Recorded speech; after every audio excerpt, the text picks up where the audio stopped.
Perkenalkan, kami dari kelompok 10. Di sini kami akan membahas mengenai topik Allah Tritunggal. Nah, sebelumnya kami mau memperkenalkan diri kami terlebih dahulu. Saya Anis Faridan Membanturuan dan teman-teman saya Yusisi Hombing. Saya Dito Martul. Pemahaman Allah Tritunggal secara sempurna berada di luar kemampuan rasio manusia. Hal ini dikarenakan manusia yang terbatas dan Allah yang tidak terbatas. Istilah Allah Tritunggal tidak disebutkan di dalam Alkitab, tetapi Alkitab melakukan pernyataan tentang keberadaan Allah Tritunggal baik di dalam Perjanjian Lama maupun di dalam Perjanjian Baru. Allah Tritunggal menjelaskan keberadaan satu Allah dalam satu substansi yang memiliki 3 pribadi. Allah sendiri mengakui keberadaannya dalam ketritunggalannya seperti yang tertulis dalam Matius 3 ayat 16-17. Sesudah dibaptis, Yesus segera keluar dari air, dan pada waktu itu juga langit terbuka dan ia melihat Roh Allah seperti burung merpati turun ke atasnya. Lalu terdengarlah suara dari sorga yang mengatakan, "Inilah anakku yang kukasihi, kepadanya lah aku berkenan."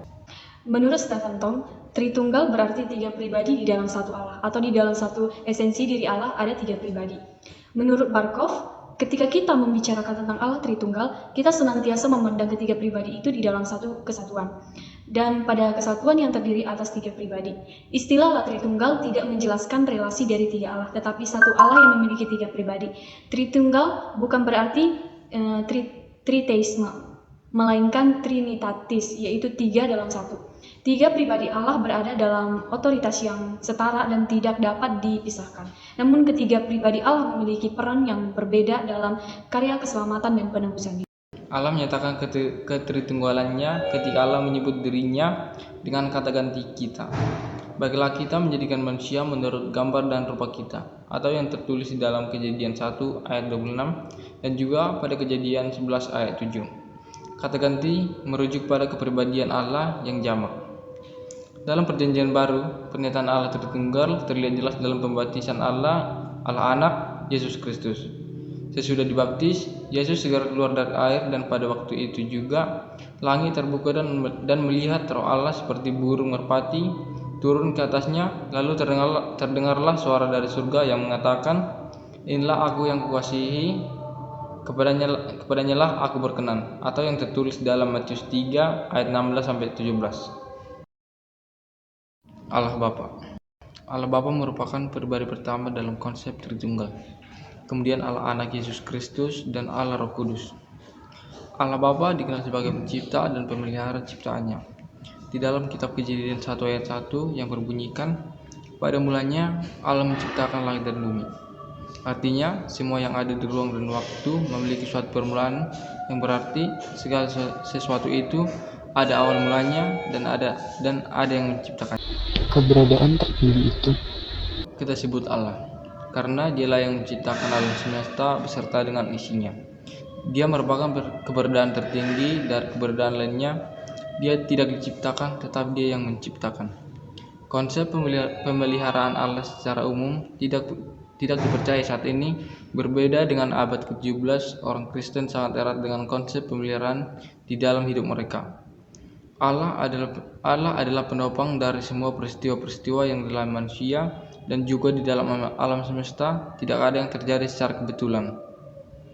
Pengakuan iman Westminster pada abad ke-17 bahwa Allah pencipta dari segala sesuatu, pemelihara, pemimpin, pengatur, dan memelihara semua makhluk ciptaannya, mulai dari yang terbesar hingga yang terkecil.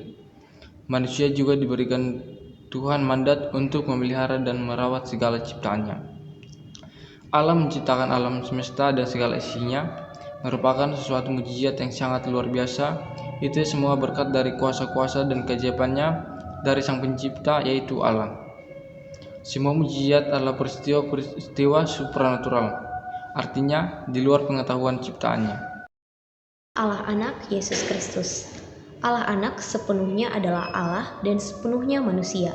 Yang keduanya tidak dapat dipisahkan, disamakan, dibedakan, atau dibagi, sebab keduanya berjalan dalam satu.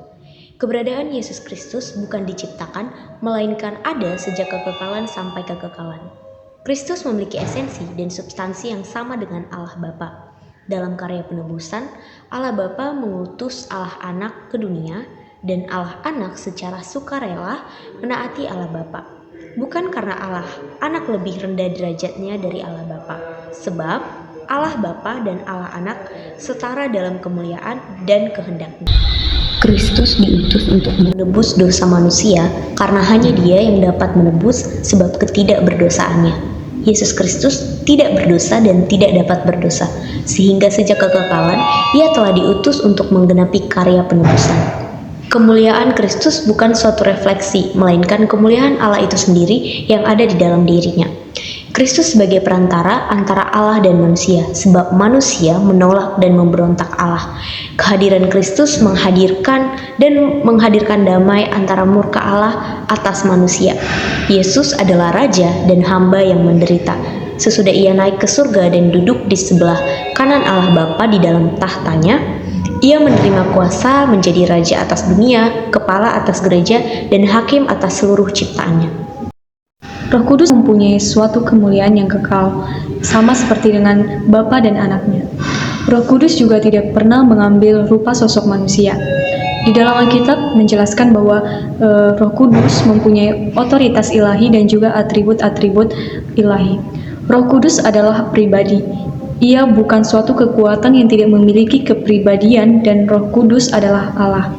Di dalam Kisah Para Rasul 5 ayat 3-4 menekankan bahwa keberdustaan terhadap Roh Kudus berarti berdusta kepada Allah Tritunggal.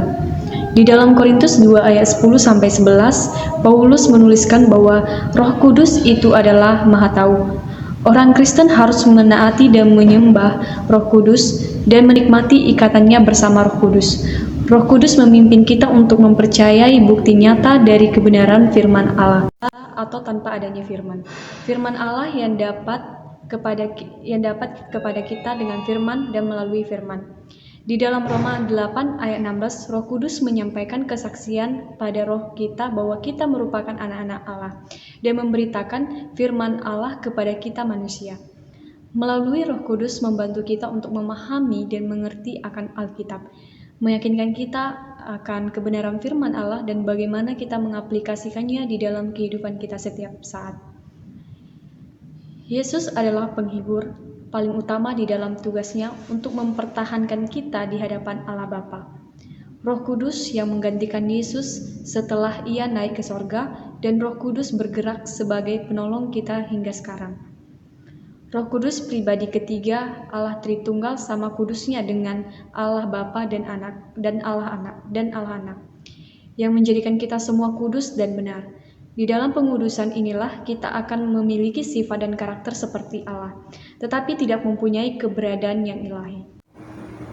Pengenalan Allah Tritunggal dengan prinsip pendidikan Kristen. Pendidikan Kristen harus berotoritas pada Allah Tritunggal. Pendidikan Kristen tidak dapat dilepaskan daripada karya Allah Tritunggal. Allah Bapa dalam karya penciptaannya menjadi acuan pendidikan Kristen, menciptakan kurikulum, metode pembelajaran, dan materi pembelajaran.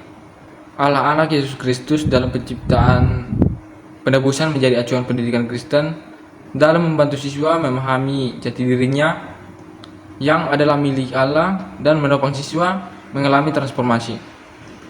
Roh Kudus dalam karya penghiburan dan mengingatkan manusia dalam keberdosaannya untuk mengingat keselamatan yang telah diperoleh melalui Yesus Kristus melalui acuan pendidikan Kristen. Untuk meningkatkan siswa sudah tercemar oleh dosa kembali dan harus mengalami Roh Kudus dalam hidupnya dan menetapkan Roh Kudus dalam hidupnya. Pendidikan Kristen mengklaim setiap orang Kristen dalam kehidupan kenyataan Allah Tritunggal. Itu sebabnya pendidikan perlu merumuskan suatu pendidikan Kristen yang sesuai dengan desain Allah Tritunggal yang diberikan melalui Alkitab.